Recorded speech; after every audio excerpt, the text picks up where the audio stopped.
Well, across this great nation, psych wards are now having nurses say, "Turn it off, quick. He upsets the patients. Turn the channel." Hello and welcome to the Glenn Beck program. Tonight, I want to talk to you a little bit about unsustainability. It can't go on this way. It's our debt, the dollar, your money, your children's future, the deficit. I want to show you this here so you have some framework of what we're going to talk about this hour. We are now at $12 trillion. $12 trillion. But just so you know, that's our national debt. It's like a credit card. It's the accumulation of the deficits. It is at $11.99 trillion. We rounded to 12. And if you think that I'm bashing President Obama, you're wrong. A lot of this came up under George W. Bush. Our national debt, the credit card that we had in 2002 was $5.98 trillion.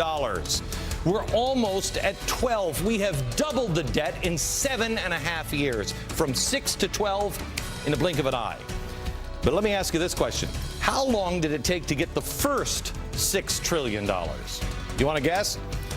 First $6 trillion, we go back to 1995. Yeah, no, I don't know why I stopped there. Or, oh, you know, here it is. Here it is, the Reagan years. Had to be there, right, that we spent all that money? 1968, the Great Society. That would have been great. 1945, the end of World War II. No, how about 1930, the Great Depression? No, and I'm out of chalkboard. Can we get some tape? I want to, hang on, this may take a second.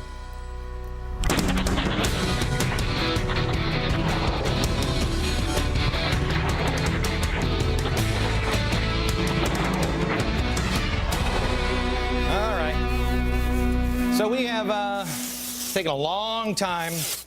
Right now, the producers are like, "He's in the dark. Get some light on him." Really, I look better in the dark. Ask my wife. All right, so it's not here because this is about what I'd say. This is about 1865. You know, right around the end of the Civil War. Nope, that's not it. How about here? You know, maybe in the Thomas Jefferson years. No, not even in the Thomas Jefferson years. No, it's crazy. We've got to go all the way back. We're going to stop in I guess I can't even do this. We're going to stop in 1791. 1791 is where we have to stop. Now, that's not the founding of our country. No, but this is just our first debt. The actual founding of our country was a couple years before.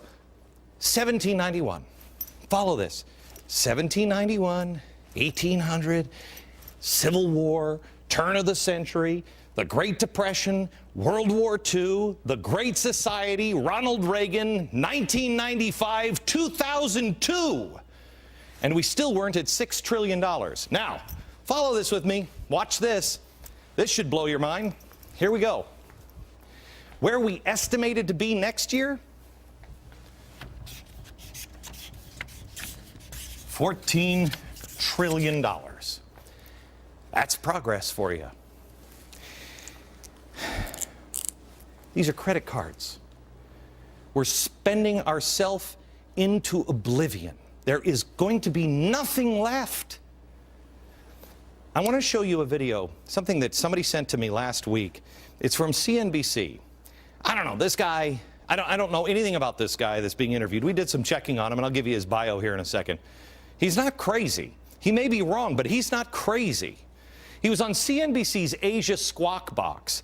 I was dumbfounded by this interview because the host didn't say, "Oh, wait, what? I have never heard anyone on television say this before. Watch this."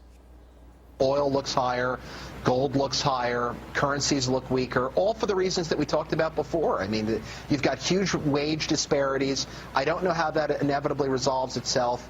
It may resolve itself in some type of a global currency crisis. And then if the global currency crisis unfolds, then inevitably you get, I guess, an alignment under a global world government, a new global currency, and a new world order. So we may be moving towards that. Talk to us a little bit more about this currency crisis you see erupting. What does that assume about what's going to happen to the dollar? Well, it assumes that the dollar will utterly get destroyed and become virtually worthless. I can't take it. I can't take it. Well, talk to me a little bit more about this currency crisis. What does that do? You know, I mean, did I hear it wrong? Play just a little snippet again. What did he just say? If the global currency crisis unfolds, then inevitably you get, I guess, an alignment under a global world government, a new global currency, and a new world order. That's not good.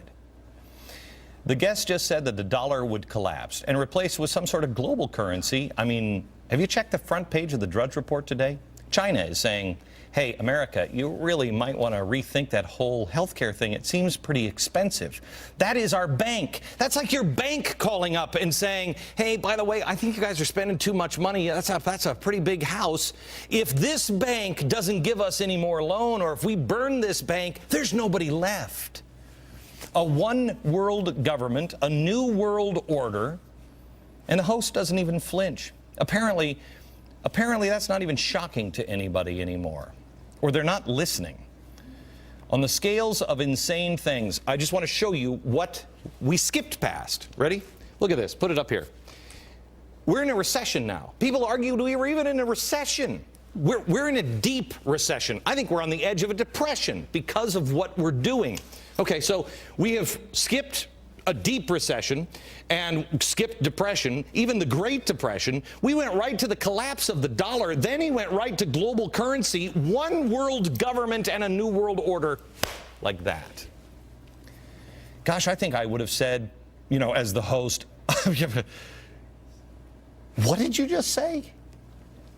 I invited, because they're not going to do it on CNBC, I thought I would invite Damon Vickers, managing director of 9 Points Capital Partners, onto the program. Damon, what did you just say? Glenn. What did you say? Well, you know, the trends that are in place are disturbing. I mean, you make great points. I mean, it's we have a momentum, and the momentum is the weak dollar. It's something that the current administration is in favor of.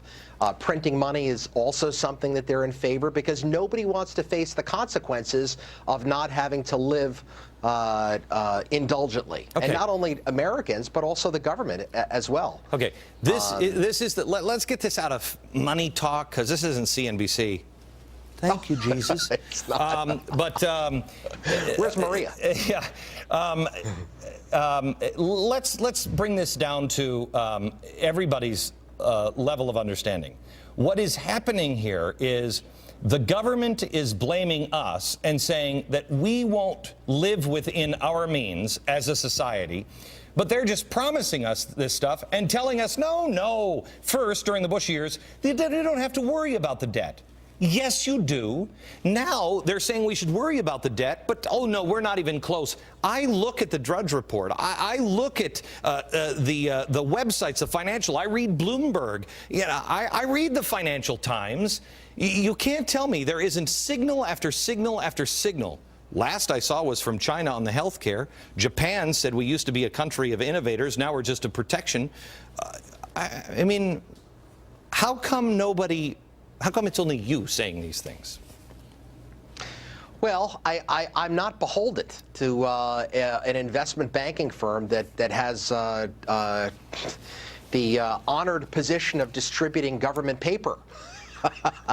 So, and in terms that everybody can understand, when we look at the Goldman Sachs's and the JP Morgans that were the recipient of so much financial love, they distribute government paper. They distribute the debt to the planet. So, of course, we had to keep those interests in check. We've got serious problems. I mean, the debt is a problem. It doesn't seem to be a problem to Bernanke. I mean, notice his comments yesterday that he's happy to see the dollar weak, and they're not all that concerned. The problem as we see it is that there are huge disparities in the cost of production for American goods versus the cost of production in a Bangladesh or an India or Vietnam. These people make money. They get paid what? Some of them what? 70 cents, $1 a day, right. 20 cents an hour. I mean, incredible wages. These are our servants, really, that are just living outside of the country.